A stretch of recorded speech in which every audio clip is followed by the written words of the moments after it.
ফটিকছড়িতে 50,579 জন যুবক বেকার, কোনো কাজ করে না। কর্ণফুলীতে 14,397 জন, কোনো কাজ করে না। আনোয়ারায় 19,719 জন, কোনো কাজ করে না। বাঁশখালীতে 37,955 জন, কোন যুবক কাজ করে না।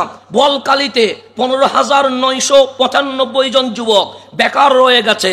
চন্দনাইশে 16,628 জন, হাটহাজারিতে 33,842 জন, লোহাগাড়ায় 24,343 জন, মিরসরায় 33,410 জন, রাঙ্গুনিয়ায় 29,511 জন, রৌজানে 26,745 জন, সন্দ্বীপে 26,511 জন, সাতকানিয়ায় 31,517 জন, সীতাকুণ্ডে 30,925 জন এবং আমাদের চট্টগ্রাম সিটি কর্পোরেশন এলাকায় 1,74,827 জন তরুণ যুবক কোনো কাজই করে না। তাহলে এইটা যদি চট্টগ্রামের সমীকরণ হয়, তাহলে সারা বাংলার যুবকদের কি অবস্থা?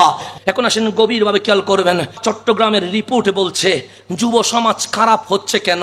অসংখ্য কারণ দেখিয়েছে। সে মোবাইল ফোনে আসক্তির কারণে, খেলাধুলার কারণে, সুস্থ সংস্কৃতি চর্চা না হওয়ার কারণে, সামাজিক কার্যক্রম থেকে যুব সমাজ বিচ্ছিন্ন হওয়ার কারণে, সঠিক শিক্ষা না থাকার কারণে। চট্টগ্রাম মেট্রোপলিটন পুলিশের সিএমপি উপকমিশনার দক্ষিণ মুস্তাফিজুর রহমান বলেন, এর মধ্যে অন্যতম কারণ হচ্ছে সহপাঠীর কারণে, পাড়া মহল্লার বড় ভাইদের কারণে, কিংবা রাজনৈতিক ব্যক্তির প্ররোচনায় পড়ে আজ যুব সমাজ বড় বড় অপরাধের ভেতরে সামিল হয়েছে। এটা আমার কথা নয়, এটা হচ্ছে আমাদের পুলিশ কমিশনারের কথা। এটা গভীরভাবে খেয়াল করবেন। যেটা আজ 1400 বছর পরে এসে স্বীকার করছে 1400 বছর আগে আমার মাওলা কোরআন অ্যালাউন্স করেছে, তোমার হিরো কখনো খেলোয়াড় হতে পারে না, তোমার হিরো কখনো নায়ক হতে পারে না, তোমার হিরো কখনো লিডার হতে পারে না। কারণ লিডার ততক্ষণ তোমার ইউজ করবে যতক্ষণ লাগে। মসনদ পেয়ে গেলে লিডার তোমাকে ভুলে যাবে। নায়কের কাছে তুমি গেলে নায়কের পাত্তা পাবে না। খেলোয়াড়ের কাছে গেলে খেলোয়াড় সেলফি তুলতে গেলে মাঝে মাঝে তাপ্পরও দেয়, আমরা বাংলাদেশে দেখেছি। তাহলে আপনি গভীরভাবে খেয়াল করবেন, যাদের পিছনে আমরা দৌড়ছি তারা আমাদেরকে নিয়ে ভাবে না। আপনি ইন্টারনেটের ইউটিউবে দেখেন, ইন্ডিয়ান কিং এর নাম শাহরুখ খান। ওনার বক্ত নাই, বিশ্বে এমন কোন রাষ্ট্র নাই। ওনার সাক্ষাৎকারে বলা হচ্ছে যে আপনার সারা বিশ্বে ফ্যান ফলোয়ার্স ভক্তবৃন্দ আছে, তাদের সম্পর্কে আপনার রায় কি? উনি হাসি দিয়ে বলে, আমি 99% আমার সিনেমার ডায়লগ, আমার পোশাক, আমার জিম, আমার খাওয়া দাওয়া এটা নিয়ে ব্যস্ত থাকি।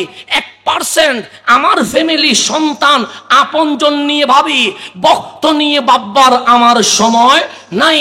তাহলে নায়ক বলছে ভক্ত নিয়ে ভাববার সময় নাই, খেলোয়াড় বলছে ভক্ত নিয়ে ভাববার সময় নাই, লিডার বলছে আমার ভক্ত নিয়ে ভাববার সময় নাই। তা আমার কামলিওয়ালা যুব সমাজের তরুণদের অবক্ষয়ের আসল সমাধান দিচ্ছেন, বান্দা খেলোয়াড়ের পিছনে ঘুরিস না, ও তোরে ভুলে যাবে। লিডারের পিছনে ঘুরিস না, ও তোরে ভুলে যাবে। কোন দুনিয়াদারের পিছনে ঘুরিস না, ও তোরে ভুলে যাবে। ওয়ালামু আন্না ফীকুম রাসূলুল্লাহ, যিনি কবরে, হাসরে, নসরে, ফুল সিরাতে ভুলবে না, উনি রাহমাতুল লিল আলামিন। তোমাদের মাঝে আমি নবী কামলিওয়ালারে দিয়ে দিয়েছি। পাগল যদি হতে হয় আমার মুস্তাফার পাগল হয়ে যাও। এটা কোরআন বলছে। বাস আমার কথা 1 মিনিটে শেষ। এই তরুণ সমাজকে অবক্ষয় রোধে তাদেরকে আনার জন্য 4টা কাজ করতে হবে। 1 নাম্বার, তাদেরকে মোবাইলের আসক্তি থেকে সরিয়ে আনতে হবে।